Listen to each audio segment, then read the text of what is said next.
This episode of Rapid Fire Skin Review is brought to you by Xeno on my Patreon page. Again. You can't keep getting away with it! Speaking of which, I've remodeled my Patreon page. There are rewards for every tier now, and it's made much more clear what those rewards are, and the lowest tier is only $1.50 Canadian now. So if you like the kind of videos I make on this channel and want to support me even in a small way, consider throwing a cup of coffee my way each month. I would really appreciate it. But now onto the chosen topic of this episode of Rapid Fire Skin Review, Spirit Blossom.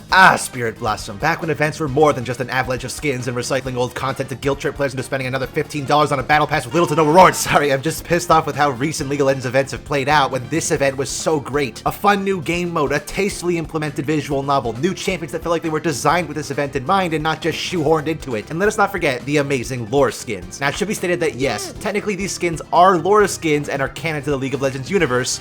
Mostly. Think of them like Mii Fighter costumes. Is Monster Hunter really in Smash? Well, kind of, not really. An existing character is being used to represent another character. Thresh is not actually the Demon of Obsession, he is merely the champion used to represent that specific Ionian myth. Although it literally says in the bio that he is the Demon of Obsession, so I know why that would get confusing. But enough introductions, let's take a look at all the skins this event had to offer, starting with Spirit Blossom Thresh. Does it still upset me that they turned one of League's peak monster champions human? I mean, yeah, but they did it in a very tasteful and satisfying way that makes sense. A bit like Evelynn, he uses his charms to lure in his victims, tempting the lost spirits he deems worthy of his soul collection, fascinated by their flaws and making them relive their own horrible memories for all eternity. His new sexier design is justified because it's part of his character, unlike some Thresh skins. Now, is it better than Darkstar? In my opinion, no. I think Thresh being the harbinger of the universe's destruction is way too perfect a fit for this to top it. But Spirit Blossom Thresh is still a great alternate universe take on a fan favorite champion. Ruby is the best chroma, 9 out of 10. Also, one last thing I forgot to mention that base Thresh doesn't really make obvious, but this skin definitely does.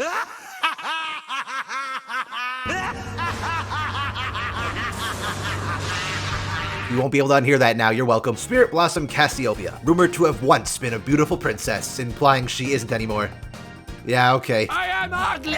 She's meant to represent the spirit of temptation, so in that regard, yeah, she probably should be attractive. My only problem with Cass is that she's essentially a less interesting version of Thresh in this skin line. She basically does the same thing that Thresh does, but without the fun twist, since all of her base skins were already designed for her to look sexually attractive. Not saying the skin is bad, frankly I think it's the best skin she has in terms of quality, and it was pretty successful. A lot of people got pretty, interested in her with this skin. My bones! Despite her lower half being a snake. A fucking snake! Like, guys, come on, you can't be down that bad.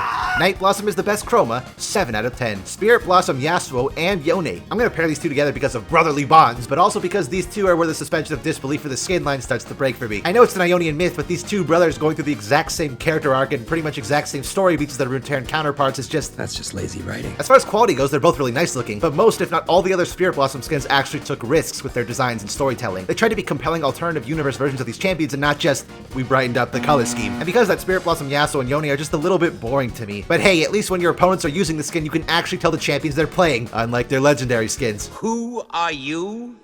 Simon fucking Cowell! For Yasuo, Sapphire is the best chroma, 6 out of 10, and for Yone, Ruby is the best chroma, also 6 out of 10. Spirit Blossom Riven. I like this one a lot actually, more than I thought I would. Like Yasuo and Yone, she has similar vibes to her Runeterran incarnation, but with a fresh spin. What if Riven had never found peace?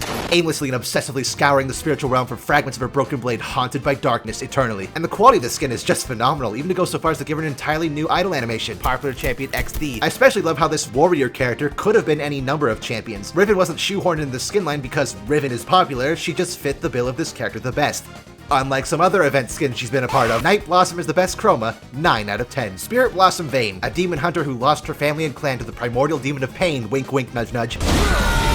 Obsessed with hunting this demon down, doomed to hunt without end for all eternity, slowly becoming a demon herself in the process. Again, like Riven, it has similar vibes to her original version, but with that unique twist. Not to mention the particle effects in the skin are just, wow, they went extra. Even spells as simple as Condemn look beautiful. The only part bogging it down for me is the outfit. It's just kind of bland from a certain angle that...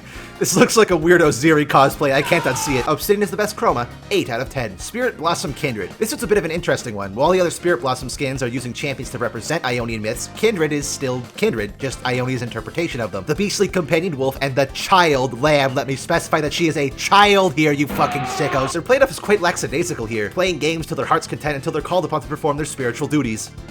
Being the Grim Reaper. It reminds me a lot of Nunu and Willem. The design feels like it was inspired by childlike imagination. And surprisingly, the unmasked Kindred here doesn't bother me. It makes sense for the design and their story. This is how you tastefully make a human skin for a monster champion.